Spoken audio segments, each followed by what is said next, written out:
다음은 2024년 10월 27일경 메모를 제시하고 질문 드리겠습니다. 증인 우측에 있는 모니터 화면을 봐주시면 됩니다. 이건 아까 저희 진정선입 과정에서 확인된 메모 중 10월 27일 18시 47분 38분경 작성된 걸로 확인된 메모입니다. 증언 거부권 행사하겠습니다. 증인, 위 메모를 작성하게 된 경위는 무엇입니까? 증언 거부권 행사합니다. 증인은 군검찰 조사 당시 김용현 장관이 한 말을 메모한 것이라고 했는데 사실입니까? 증언 거부권 행사하겠습니다.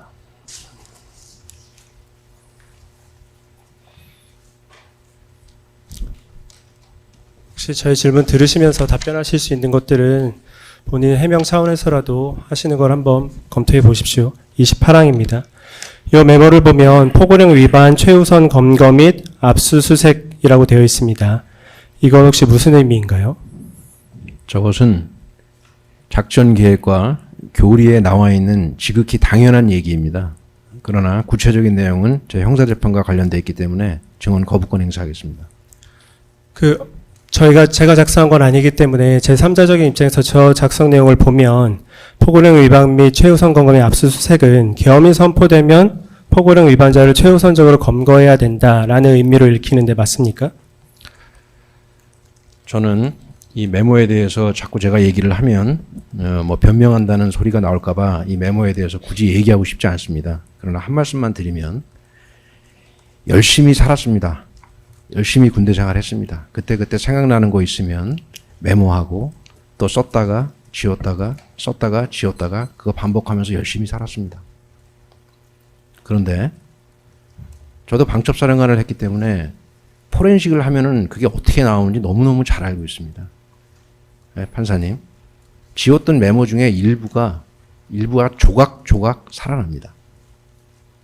그 메모는 전체를 다 포괄하는 것도 아니고 공식적인 보고서도 아니고 제가 쓴 메모 중에 누구한테 보내거나 누구한테 지시하거나 그렇게 한 거 저는 전혀 기억나지 않습니다. 혼자 그냥 끄적끄적거린 겁니다. 조각조각이 나 있는 메모들을 수사 기법인지 뭔지는 모르겠지만 그 조각조각들 중에서 또다시 조각조각을 선택을 해서 메모를 쓴 사람은 전데 왜 다른 사람이 그걸 스토리라인을 만들죠? 난 그걸 꼭 물어보고 싶습니다. 열심히 군대 생활하면서 열심히 산 사람이 그때 생각나는 아이디어를 쓰고 지우고 그거를 다시 포렌식을 해서 그 중에서 조각들을 끄집어내고 그 조각들 중에서 취사 선택을 해서 왜 멋대로 스토리라인을 만듭니까? 제가 자꾸 이 얘기를 길게 하면 제가 변명한다고 할 것 같아서 더 이상 말씀을 안 드리겠습니다만 저는 메모 때문에 아주 곤욕을 치르고 있습니다. 정말로 답답하고 정말로 억울하고 저의 생각과 의도는 전혀 그렇지 않음을 이 자리에서 말씀을 드리면서 메모와 관련된 것은 제 형사재판과 관련되어 있기 때문에 모두 다 증언 거부하니까 더 이상 저한테 물어보지 마십시오. 네, 일단 질문은 계속 드리겠습니다. 그 증인 말처럼 재판부나 검찰에서 증인의 메모를 오해하지 않게 필요한 부분이 있으면 설명을 해 주십시오. 일단 한 가지 말씀드리면 이 제시해드린 메모는 맨 왼쪽 메모 상단에 보면 서 있듯이 활성이라고 되어 있습니다. 삭제된 메모는 아니라는 점을 말씀드리겠습니다. 29항입니다. 그렇게 기술적인 얘기 하지 마십시오. 저도 다 압니다. 네, 29항입니다. 이 메모를 보면 휴대폰 사무실 자택 주소 확인, 행정망, 경찰망, 건강보험 등이라는 내용이 확인이 됩니다. 이 내용은 포고령 위반자를 앞서 최우선적으로 검거하기 위해서는 체포 대상자의 휴대폰 사무실 자택 주소 등을 행정망, 경찰망, 건강보험 등을 통해 확인해야 된다는 의미를 보이는데 맞습니까? 재판장님, 저는 이 자리에 증인으로 나왔지 제가 피고인으로서 나와 있는 자리가 아니기 때문에 이런 질문은 좀 대단히 부적절하다고 생각합니다. 그럴 때는 아까 말씀하시는 것처럼 네. 형사사건이랑 관련 있는 문제는 증언 거부하실 수 있습니다. 네, 증언 거부합니다.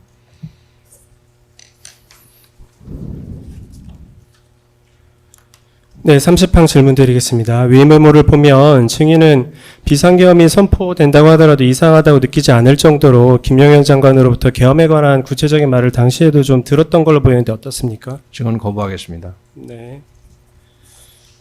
다음으로는 여인영의 기록 순번 649번에 있는 메모 중에 10월 27일 19시 33분 37분경 메모를 제시하겠습니다. 증인 위 메모는 김영현 장관이 한 말을 당시 메모했던 것입니까? 이것도 마찬가지로 동일한 사유로 증언을 거부합니다. 이 메모야말로 조각조각 나 있는 것 중에 하나라고 저는 개인적으로 그렇게 생각하고 그렇게 기억하고 있습니다. 네. 여기에 군인이 쓴 메모에 저것이 있는 것이 도대체 뭐가 이상한 거죠? 아니, 이상하다고 더군다나 말씀드리는 거 아닙니다. 저는 합동 그 방첩 사령관으로서 전시 임무가 합수본부장 임무를 수행하게 돼 있습니다. 그런 사람이 저기서 써 있는 저게 도대체 뭐가 이상하다는 겁니까?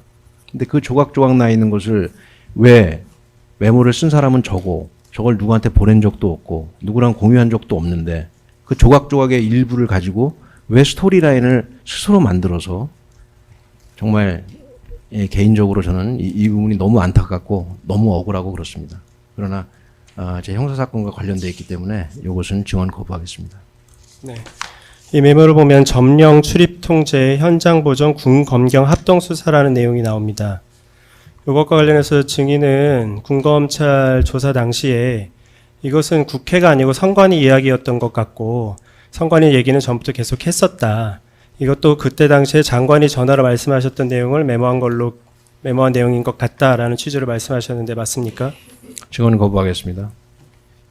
결국 위 메모를 보면 김영현 장관이 이전부터 여러 차례 선관위 부정선거에 대한 수사가 필요하다는 말을 하였던 것으로 보이는데 어떻습니까? 증언 거부하겠습니다. 다음은 2024년 12월 4일경 메모를 제시하겠습니다. 19시 12분 31분경 메모입니다.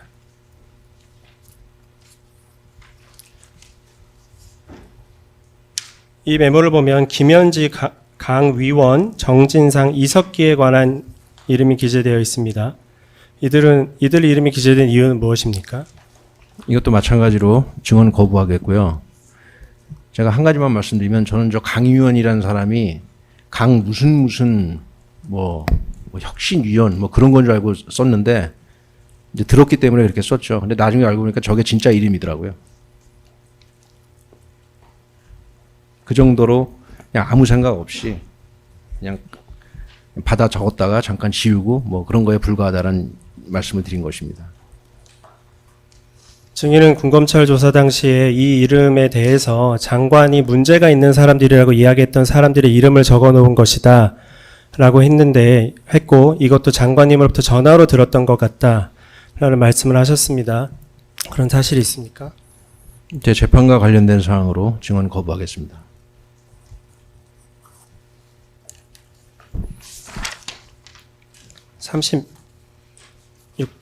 항 질문 드리겠습니다. 다음으로 같은 날 19시 48분 45분경 메모입니다. 여기 보면 중경 간부 이상이 자발적으로 동조할 수 있도록 조치라고 되어 있습니다. 이 내용은 계엄이 선포되면 중경 간부 이상이 자발적으로 동조할 수 있도록 조치해야 된다는 의미입니까? 검사님, 그런 해석을 우리가 견강부회라 그럽니다. 견강부회. 중경 간부 이상이 자발적으로 동조할 수 있도록 하는 조치가 도대체 왜 계엄이랑 관련이 있다고 얘기를 하는 것인지 전 지금도 이해를 못하겠습니다. 네. 그러면 어떤 것에 관한 메모라는 건가요? 저도 정확히 기억 안 납니다. 그냥 그때 썼다 지웠다 그 다음에 아까 처음 말씀드린 것처럼 저게 어떤 전체 메모의 일부인지 저거만 쓴 건지 뭘 보고 쓴 건지 도대체 기억이 안 나는데 그걸 가지고 저거 한 줄만 딱 갖다 놓고 나서 당신 지금 계엄의 중경 간부 이상을 자발적으로 동조할 수 있도록 조치를 해야 된다라고 얘기를 하니 아까 제가 처음에 판사님 말씀드리지 않았습니까? 지금 대한민국 군인 중에 계엄에 동의하는 사람이 세상에 누가 있습니까 지금? 근데 중경 간부 이상이 자발적으로 동조할 수 있도록 무슨 조치를 할 수가 있습니까? 대한민국 군인 중에 중경 간부 이상이 제정신인 사람이 계엄에 동조하는 사람이 있을까요? 평시던 전시던 계엄 훈련을 제가 어떻게 하는지 그 상황을 말씀드리지 않았습니까? 근데 무슨 저 메모 하나를 보고 중경 간부 이상을 자발적으로 계엄에 동조하도록 만들었다는 그 견강부회와 같은 그 말에 저는 억장이 무너집니다. 네, 증인 말씀 잘 알겠습니다. 이 메모가 앞뒤로 다 연결이 되어 있는데 앞뒤의 정확히 말씀드리면 내용들이 앞뒤로 연결된 게 아니라 조각조각들을 그렇게 연결을 한 거죠. 그러니까 메모가 말을 정확히 말씀하십시오. 네, 저 메모가 완전하게 살아있는 하나의 문장이나 완전하게 살아있는 하나의 메모가 아니란 건 검사님 너무 잘 아시지 않아요? 그냥 그때그때 조각조각 조금 남아있는 거 아니에요?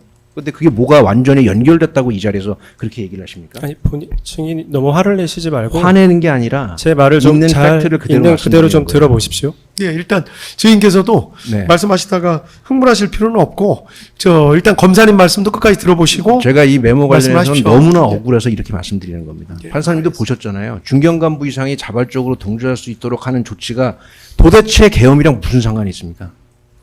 중견간부 이상을 계엄에 자발적으로 동조할 수 있도록 할 수 있는 조치 방법이 있습니까? 그 방법이 있어요? 월급 많이 올려주면 중견간부 이상이 계엄에 자발적으로 동조합니까? 대한민국 군인들 수준이 그럴 것 같습니까? 네, 제가 조금 감정이 격해져서 죄송합니다. 예, 차분하게 말씀하시면 됩니다. 예, 계속하실까요?